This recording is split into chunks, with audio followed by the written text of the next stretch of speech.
What is going on, you guys? It's your boy, the Techno Troglodyte here, and we are back with episode 78, I believe, of the video game therapy series. It's been a while since I've made one of these. I feel like I say that every time, probably because I take too long between making these videos. I have an excuse this time that is at least not totally invalid, and it was, that I got sick, which is pretty rare for me, but was really just, I don't know, sore throat, runny nose, and some brain fog, which is actually the worst kind of a sickness, in my opinion, when it affects you. I mean, mentally, I just mean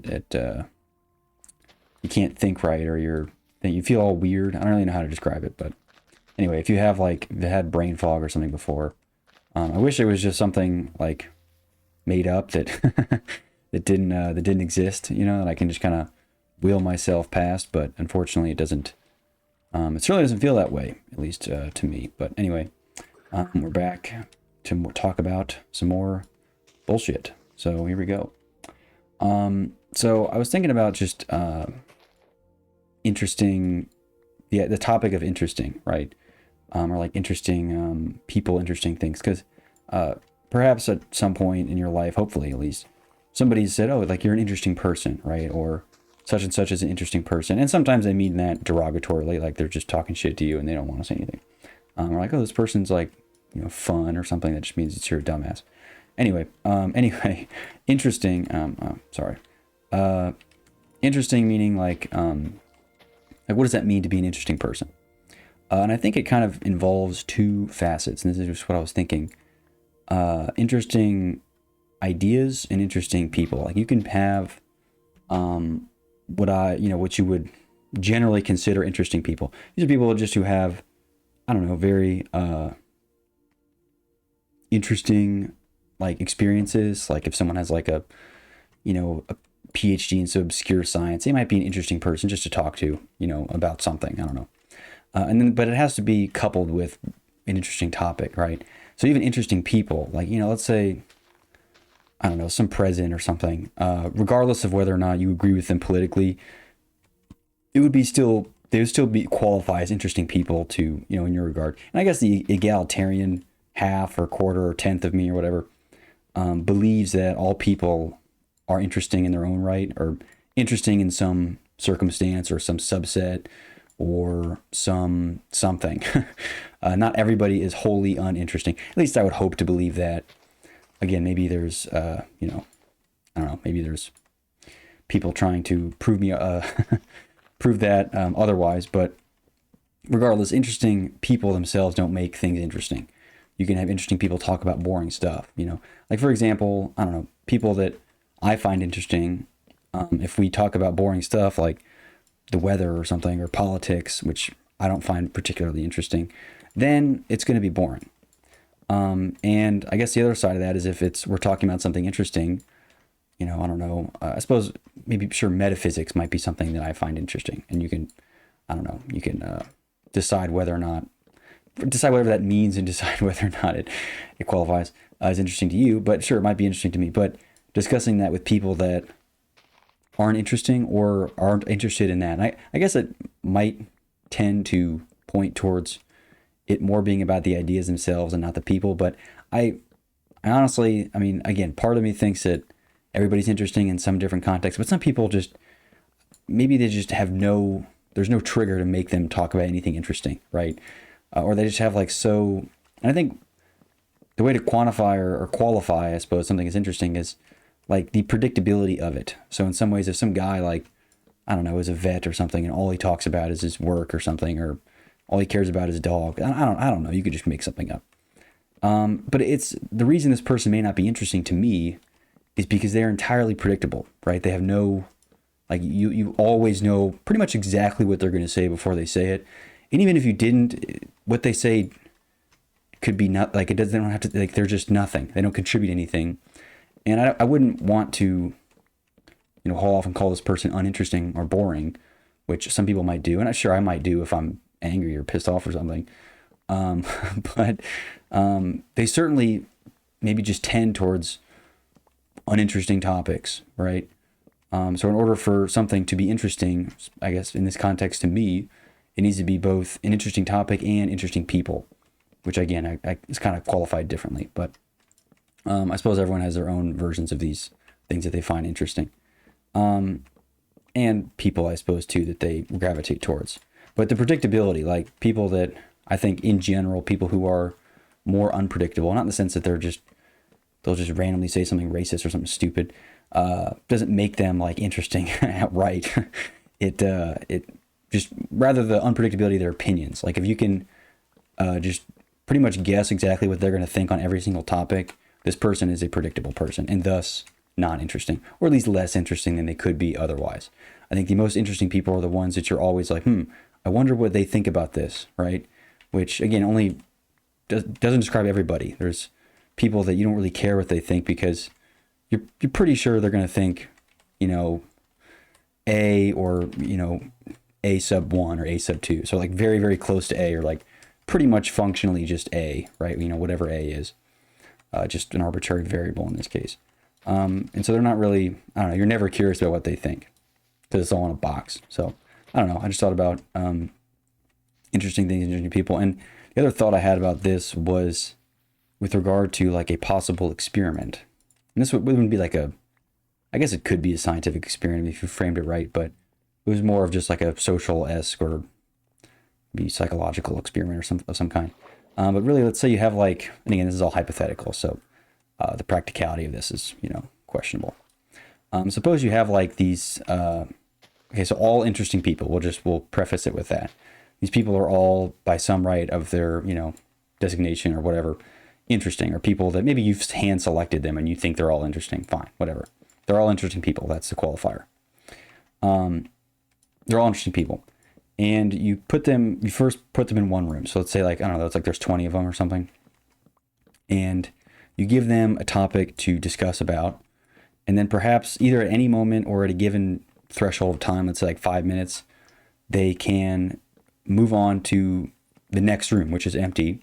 But the people who left from the prior room enter the new room. So let's just say, for example, in the first room, and we'll get to the architecture of the whole thing in a minute, but the first room, there's 20 people, and 2 of them really, lock heads on this one topic, and they just keep going back and forth and back and forth and back and forth. And then the 18 people left are just kind of sitting there just like, okay, whatever. And, in this hypothetical study or, whatever, I don't know, whatever you'd call this experiment, the 18 people would probably opt, or maybe, 16 of them, let's say 2 just want to listen and they might have something to say later. So, 16 of them move on to the next room. Now the next room is left with 16 people, while the other 4 are still talking about the other thing in the other room. And now the 16 people, they can talk about, there's another topic, right? Maybe somebody proposes something, or there's a predetermined list of topics or something, and then they begin talking. And then it kind of continues. And it's not meant to like dwindle it down to like, oh, who are the last 2 left? And what are they going to talk about? Which might be interesting, but what would happen is in the end, let's say there's like, after the 5th room, there's like 3 people left or something, and then 2 of them start arguing, and the 3rd one's like, all right, this is boring. They'll just circle back to the first room, right? And then people can kind of continually move through these different, quote unquote rooms, and I suppose could create new ones, I guess, through some other mechanism, to the point where you get just these very interesting conversations that you wouldn't have to be subjected to if they weren't interesting to you. So let's say, for example, you get interesting folk, again, whatever, we're just going to say everyone's interesting here and everyone has unpredictable opinions and everyone's capable of arguing without crying, pretty much, sure, whatever. And they start talking about, I don't know, communism versus a dictatorship or something like, I don't know, something like that. And maybe I'm like, all right, I might have opinions on this, but I don't really want to talk about communism right now. I'm not really in the headspace for this. And this guy's putting together a really weird argument, for whatever reason, I don't want to be affiliated. It's not even that I don't care. I could maybe I'll be interested in a few minutes, but I want to talk about something else. And then I would just move on to the next room, and maybe there's a topic that I would drum up or that would maybe be more interesting to me that I'd want to talk with about somebody. Or even if it's just the person itself, it's like, look, I hate arguing with this person. This guy's a dick and, whatever, or makes these ridiculous arguments. I'm sick of it. So I don't want to argue with this guy. Maybe the topic's fine. It's just the dude is problematic. But at every, let's say every like 2-minute intervals, you'd be given a choice of whether to stay or to move to the next room. So that's kind of like, I guess, the basis for this experiment or mechanism or study or whatever you want to call it. Regardless, I still think it'd be interesting to see what the turnover rate is. I think that'd be one thing that's interesting. Is like how often do people switch rooms? Do they opt to switch rooms? Meaning like how often do they move from one room to the next? And then what kind of topics are discussed, and then at what length are certain topics discussed more than others? Again, I'm kind of pre-qualifying these people as interesting, but suppose there's like topics that come up off all the time. I don't know. Again, it would really depend on who you picked, but we're really hoping that we pick these purely objectionable people who didn't care about what to talk about as long as it became interesting, right? Because that's really my big beef with a lot of mainstream topics, and the reason that maybe it's part of the reason that I think social media is so horrible is because there's not nothing, it's not interesting at all, right? And even like something that I think a topic that was interesting, let's suppose like the morals and ethics of artificial intelligence, right? That is an interesting topic to me, but you'd find me dead before I would be debating that with anybody on Reddit or something like that, or Facebook, for God's sakes, whatever the platform is, mostly because the not only the predictability of the arguments that you'd face, and the dubious amount of technical knowledge that you'd run into. I'm a senior engineer at Facebook, or they just they could lie, or they just, even if they are a senior engineer at Facebook, you could still be a complete moron. I don't care. You can't use these self-qualifying remarks as justification. That's not how it works. Anyway, regardless, it's not again, the topics themselves aren't what's uninteresting. It's the merits of the people and the ability to entertain ridiculous examples, because I think that's kind of a hallmark of what I would say is a good person to debate with, is how absurd are examples that are used. I just mean absurd as in abstract, and a lot of times these abstract examples are ones that turn regular people away, And I hate to bring this back again because I do it every fucking episode. You see the example like the Holocaust or Hitler or whatever, or Nazis, right? Immediately, as soon as I say that, there are people that are like, oh my God, where's the, somebody get on Twitter and light this man up. The point, I can't, I should be able to say the word Hitler or the word Nazi without it having any, I'm not endorsing them. I'm using them as an example. And maybe I'm playing devil's advocate. I don't have to believe everything I say all the time. A lot of times it's just posing an interesting argument. And I think there's the likelihood of stumbling on to people who are able to do this, again, without wanting to cancel them or to bash them in, or just, make ad hominems or self-qualifying remarks. It's just too difficult to do that on a distributed, wide, open, open to everybody, ubiquitous, well-known website, right? You find some of that on obscure forums. And I hate that this is even a useful example, but 4chan, actually, I've been on 4chan before. There's honestly some interesting discussions to be had on some of those boards. And it's not, 4chan's obviously home of Degenerates 101, but it does actually, hilariously generate more interesting dialogue than, I would argue, any other platform, really, at least of a comparable size, right? Reddit is Reddit is I guess the nearest neighbor to 4chan, but things like Instagram, Twitter, and Facebook are so far off of what I would call objectionable, good dialogue, right? And part of it is the speech harassment guidelines that are enforced and the lack thereof on 4chan, which is what allows it. And again, maybe I'm not trying to take a political position here, because this should not be a political argument, because it's not, right? It's an argument about arguments, right? It's how where can good arguments live and where do good arguments die? And I don't mean good arguments as a side of one argument. I just mean both sides are discussing an interesting question using interesting things, because at some point it just becomes this big circle jerk, right? On LinkedIn or on Twitter or something, you can't possibly use a Hitler example or a Nazi example, or entertain a strange hypothetical, right? Hypothetically Hitler, and then all of a sudden the whole thing is, it's done. And again, it's kind of just big things go to ruin, because I'm sure, again, on smaller forums and smaller sites, there is certainly, you'll find more of that. And because 4chan is more obscure, you'll find more of that. But regardless, I don't know, that's just where things go to die. So it was just interesting thought, because so much of what is out there, to me, I find just not interesting at all. And of course, in person, when I meet people, I tend to, I don't know, I have themes and really like questions and like, I guess questions in mind that generally drive the conversation in a particular direction, so to speak. Not towards any topic. I don't just bring up, oh, who are you voting for this year? No, I don't do anything like that. Which some people do, whatever. I just mean I tend to bring things abstractly, or I always bring up these examples for no reason, just because I think it generally results in interesting discussion. So even if I agree wholeheartedly with a person about, the dangers of AI or AGI or some shit like that, or if they're just dunking on Google or something, which I love dunking on Google. Don't knock me. But I still would love to pose examples, counterexamples, and have different arguments around different things, and try to, probe in different ways. And a lot of times this manifests itself in uncomfortable examples, uncomfortable questions, right?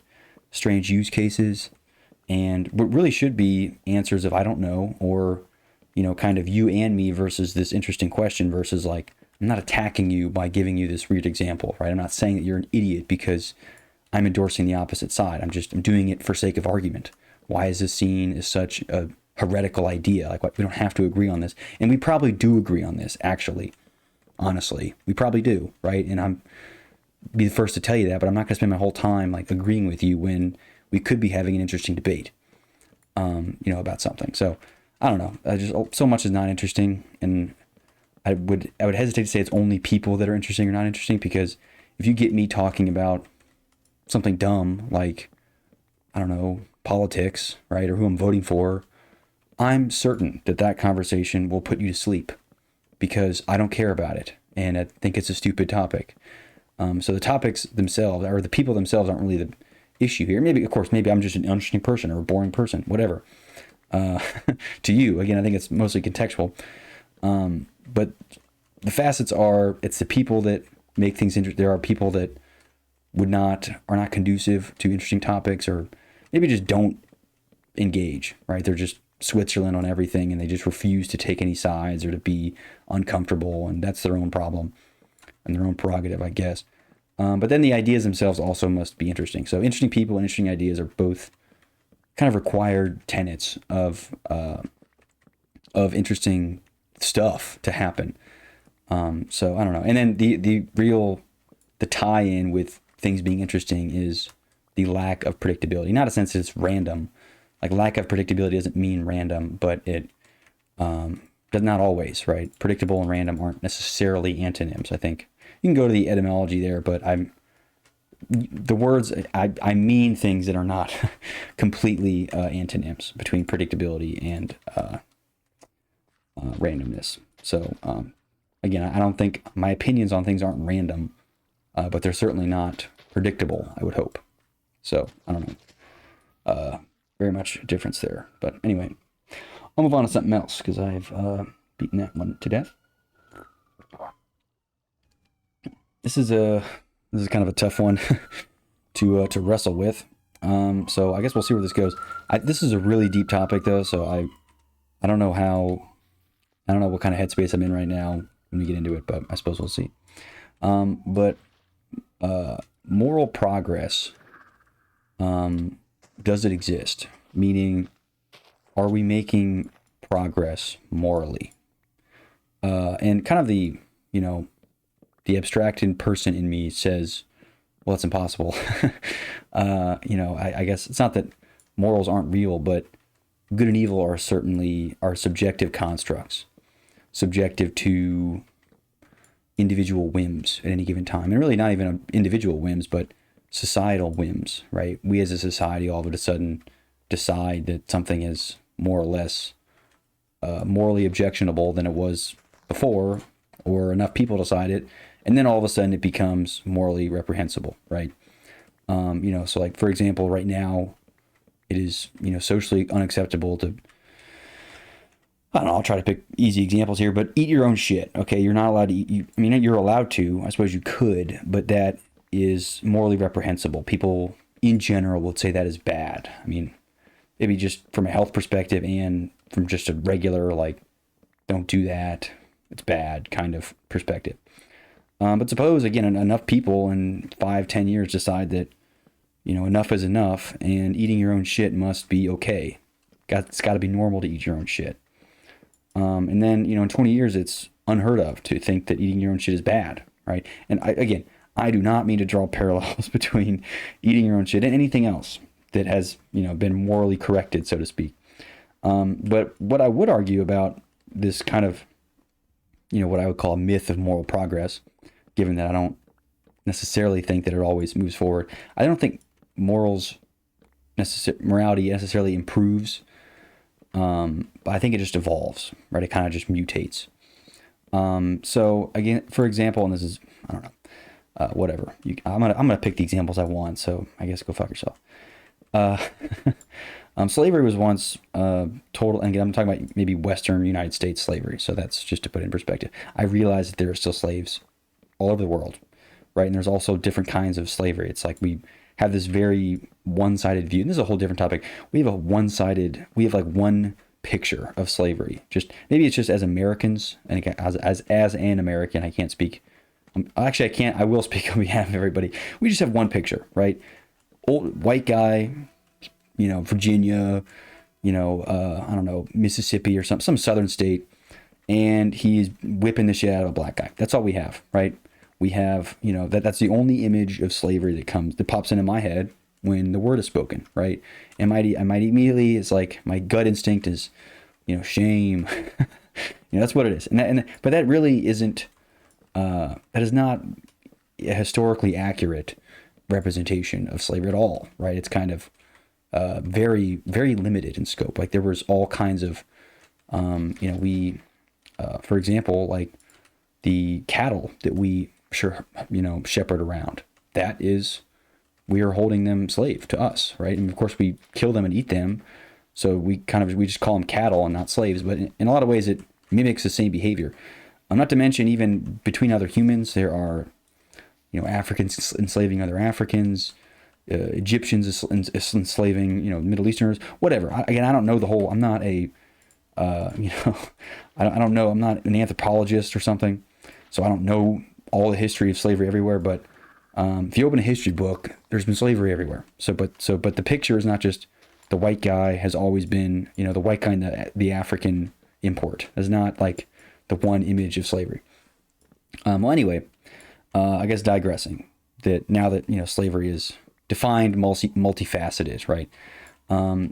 We used to have the kind of the redneck slavery, right? The bad stuff that you'd whip people down south, whatever. And then we collectively decided, and I would argue this is the right move, that is morally reprehensible, makes sense. What were we doing? We were subjecting these humans to, human rights violations, which again, we kind of made up, but I would say it's good, right? I wouldn't want to be a slave, and I wouldn't want to enforce it on people. So, good move. And some might say, well, okay, we've made moral progress now that we've, done that. But in a lot of ways, all we've done is kind of just abstracted the slavery into, we've mutated it into different forms. So the argument around this would be that the morality itself hasn't improved just because we've abolished slavery. We've merely evolved our morals to be okay with other stuff. So for example, we're not okay with kind of our old historical American version of slavery anymore, which again, good. But we are okay with, outsourcing everything to a third world country and then paying them nothing, or making, these poor Ethiopian or, Asian people look at, horrible Facebook posts to remove them and pay them like $1 an hour, like the whole moderation thing. We're happy locking up, Chinese kids in sweatshops snapping together iPads. I mean, we're okay with all that still because we still buy the iPads, we still buy the cheap clothes, we still use Facebook or whatever. And I'm speaking collectively. I obviously, I mean, I don't buy iPads. I guess I kind of wear the cheap shit clothes, so, sue me, but it's kind of hard to make your own shit these days, right? And, of course, I'm probably using a computer that was, manufactured in some third world country, the guys getting paid. But as a society, we're kind of okay with that because, we do it, we do it, right? That we're fine with that. Same with like an environmentalist view, right? We're totally okay just kind of completely obliterating the environment, but we get to have cars and, we get internet porn and we get all this other stuff that's nice, and we're kind of okay with that as long as this, objectionable anti-moral stuff is sufficiently abstracted away from us, right? So as long as there's a healthy distance between me and the sweatshop kid putting together, my processor or my monitor or my whatever, I'm okay with it, right? And we're kind of okay with it, which is kind of a strange thing. And I would, again, argue that morally, it's we've just kind of layered on something, just layered on an abstraction, and all of a sudden, have we really improved morally, right? All we've done is just, they're still suffering at the hands, they're still oppressors and oppressees, same as there are in slavery, like the original kind of, white on black slavery. There's still that. It's just now, it's one step removed. So I don't have to see, the poor polar bear hanging on to the melting ice caps or whatever stupid image, comes up these days. I don't have to see the poor kid snapping together, an iPad or the t-shirt I'm wearing or something.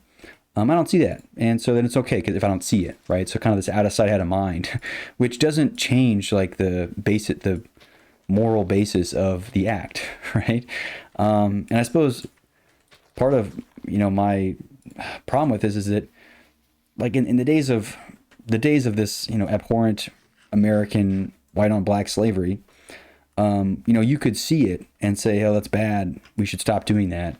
And then you could stop doing it, or you could free your slaves, right? And just figure out another way to make business, or just have less, margin on your stuff, I guess. But it's kind of impossible to participate in society, removing yourself from all that.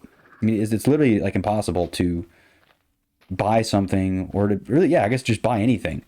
I suppose so. If in order to remove yourself, to take the same stance as you would by freeing your slaves, you'd pretty much have to be be Amish, which I'm not endorsing, that Amish thing.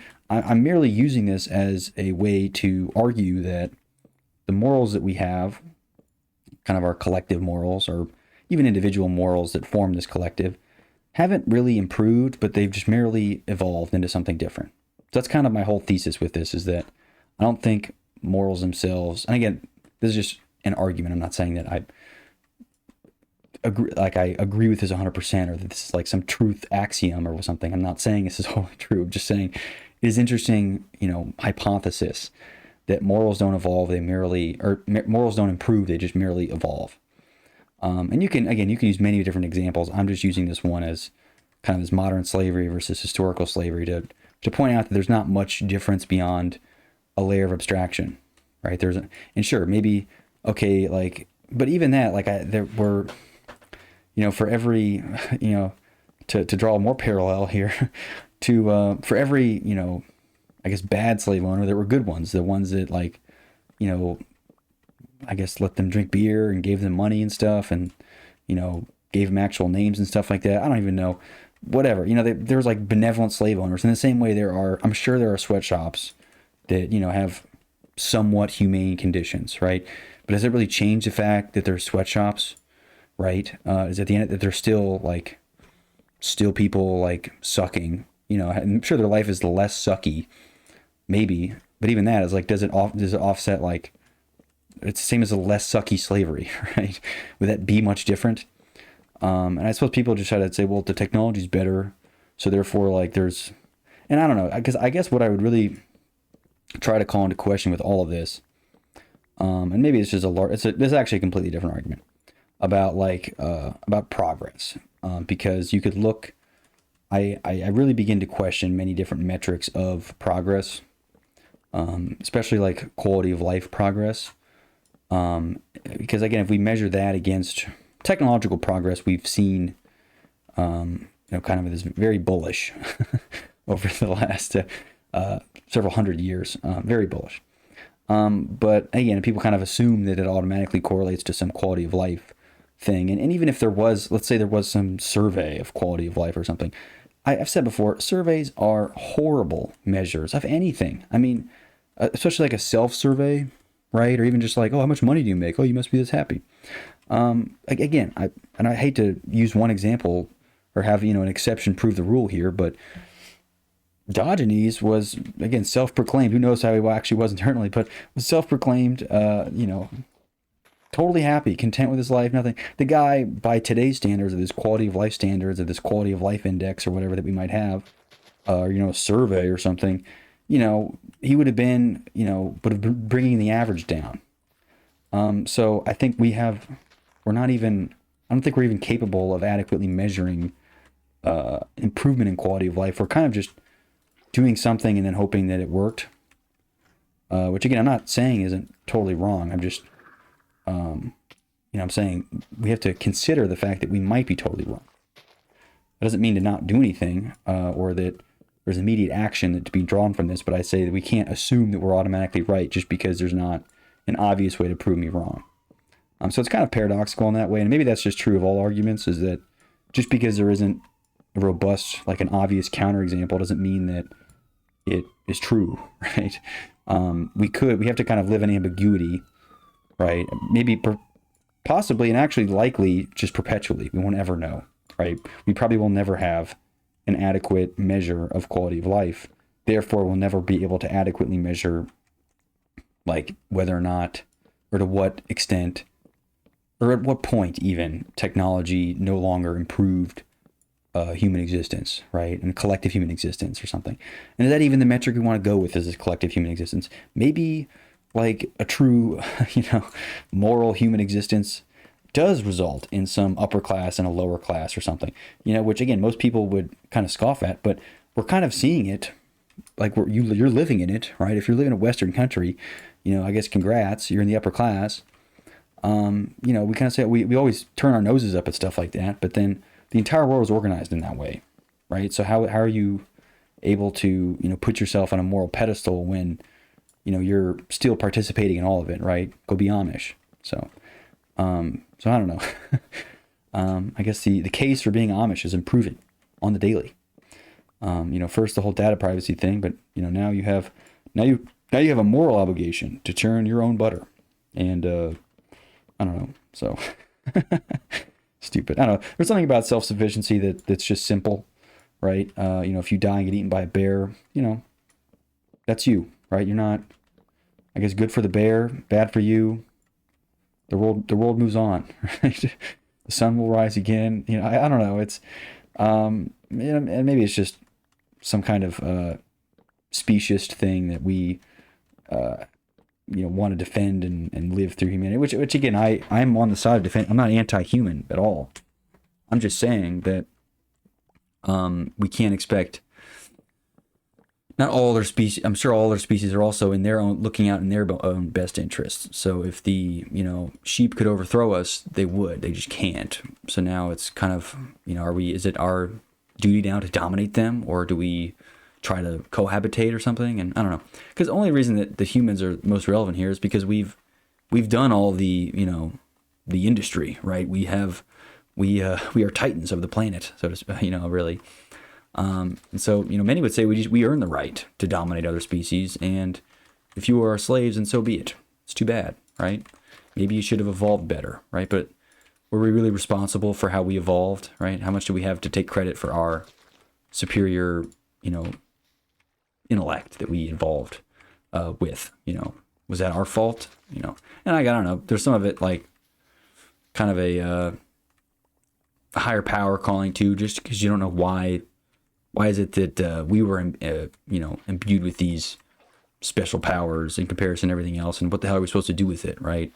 Do we have like some kind of greater good to go with it? Or is it just we all act selfishly. So there's just, I don't know, there's kind of a more metaphysical argument to be thought about with that whole thing. But I don't know, I'm kind of, I certainly lean towards the side of just go humans, because I kind of have to, or I should, I feel, there's some, just kind of what my intuition says. But again, beyond that, there's not much, I guess, scientific basis for why humans reign supreme. I mean, there's scientific basis, but there's no scientific moral basis, which I guess science and morality are just perpetually at odds, right? You can't make ethics or morality a science, because it doesn't really make any sense.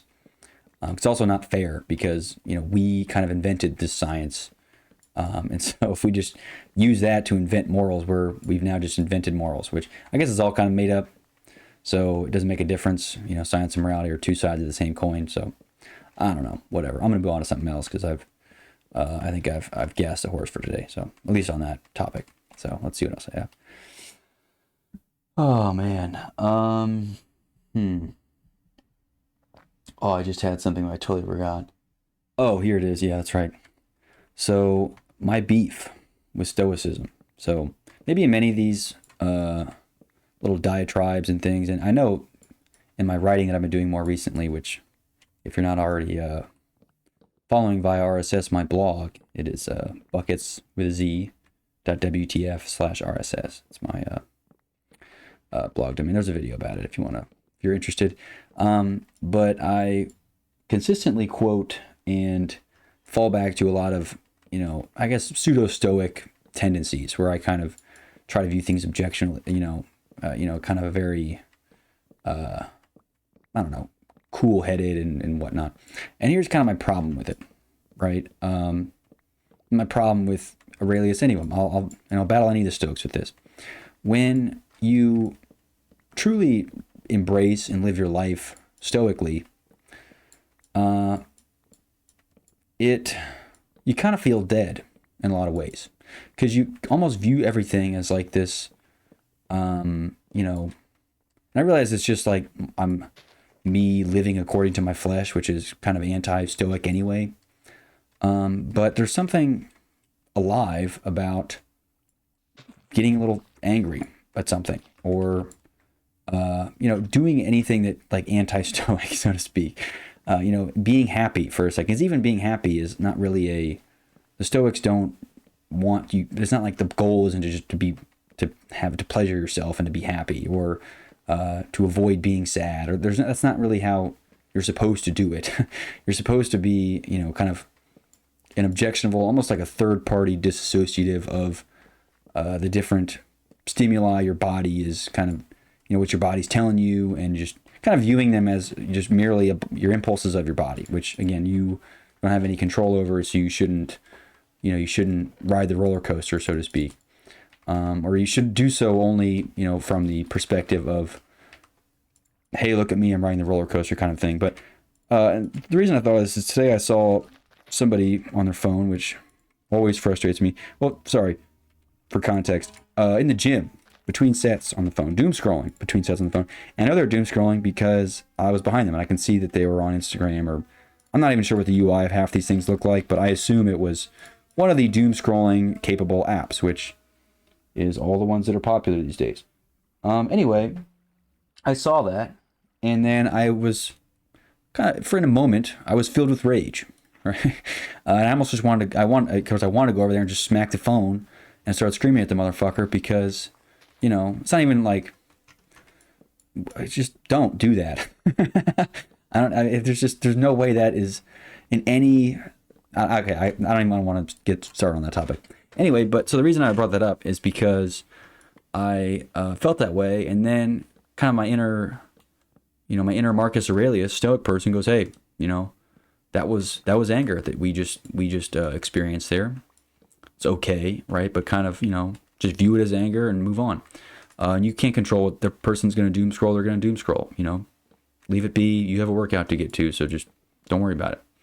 And, I was like, okay, fine. I kind of moved on. But, there's something, it's not really exciting to live that way. And I don't mean to be, the person chasing the piece of candy. Ooh, piece of candy, ooh, piece of candy. But there is something a little empty. I think that's the best way to phrase it. Is life feels a little empty when you can't entertain some of these compulsions. So I mean, again, there's definitely a balance with this. The whole thing is probably it's all just one big balancing act. I'm a big believer in this yin yang thing, but I don't necessarily think it's 50%. I don't think it's 50% of the time I need to be some stoic, don't fuck with them, and 50% of the time I need to be this, schizo person running around slapping phones out of people's hands in the gym and screaming at them for being a doom scroller or something. I don't even know. But I certainly, I felt anger again. I felt kind of a meta anger that I was I was de-aroused after feeling slightly angry at the person on their phone, and then realizing that I shouldn't feel angry at them because it's their own impulses, and I'm not gonna control it no matter how angry I get. But then I was angry again, like, damn it, I feel like this is reprehensible, and I should be angry about this, and I should let myself be angry about this. And I don't really know, it's kind of a circular problem again, because maybe it's just, I don't have like a pure stoic is, my point is, a pure stoic life is pretty empty, or one that is well executed can feel empty. Of course, it's not empty, and that's not really the point, but also the point of life isn't necessarily to have some fulfilling one, but by whoever's designation. But still, I don't know. That was kind of my beef with it, was that I felt at some point I need to entertain some kind of inner calling. And I suppose the Stoics really just gear towards this nature and what is natural. So maybe it was my frustration that they were ignoring or abandoning or denying some kind of naturalist instinct that that the doom scrolling wasn't giving them, or something. I don't know. Regardless, I don't know. There's just kind of this meta argument around stoicism and being empty, because it can feel that way sometimes if you try to always be objectionable about things. It just kind of feels like nothing. There's just no response from anything. And I don't know. The other thing about, I guess, going back to being interesting, a lot of times it's more interesting to get angry about stuff. I think the most interesting moments I've had on this, which maybe none, I suppose, if you've if you've listened to them and you're like, this guy's just is boring, it has been when I have gotten frustrated about something, which if I were to truly embrace and entertain to the nth degree the Stoic philosophies, I would have to calmly ignore, or stoically ignore, or not ignore per se, because I don't think that's not really part of it, but I guess not entertain, right? It's kind of a weird way to, the Stoic way to deal with it isn't to like ignore it, because that's, just kind of repressing it, but it is certainly not to entertain and be angry, right? And again, maybe it depends on who, what Stoic you're talking to, so I don't know. I'm just thinking mostly of Aurelius here, only because I just read his book again, and he speaks at length about how he was he's prone to anger sometimes. He was very aware of that, and like, again, it very much seemed like he was kind of not trying to be angry all the time, or not all the time, but just was very aware of his ease of being prone to being angry. So I don't know. I certainly feel more alive and not empty if I am a little fired up about something. So I suppose that's kind of it's my beef with Stoics. So if you think I'm a purebred Stoic, you are wrong, or at least I don't know. I don't think I'm not pure anything. I don't think that's just a ridiculous thing. Oh, let's see. Oh, here's another one. I do this all the time, but I kind of want to absolve myself here. I want to absolve everyone else too that does this.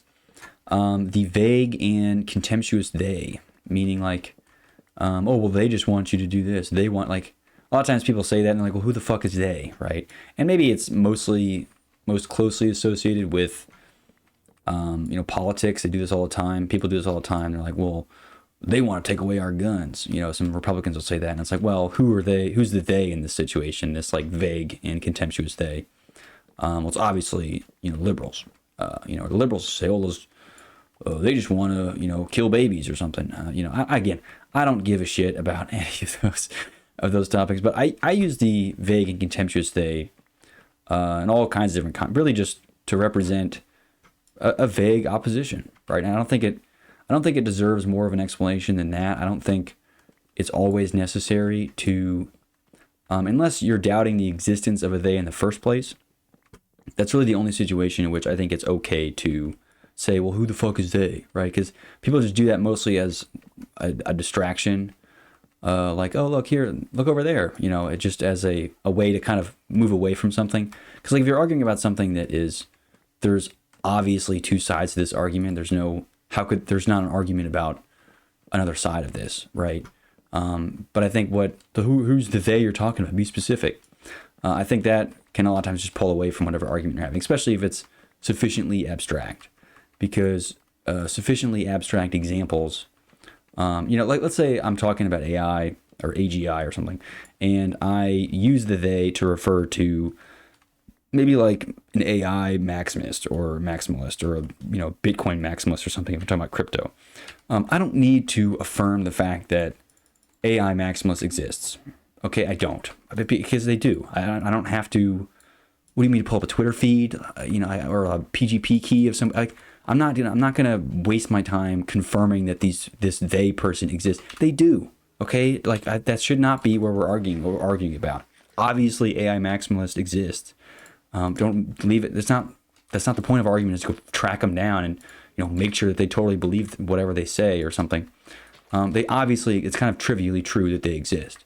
And forcing me to affirm that, I think, is a diversion tactic, really. So I kind of want to absolve the contemptuous they, and I'm guilty of both.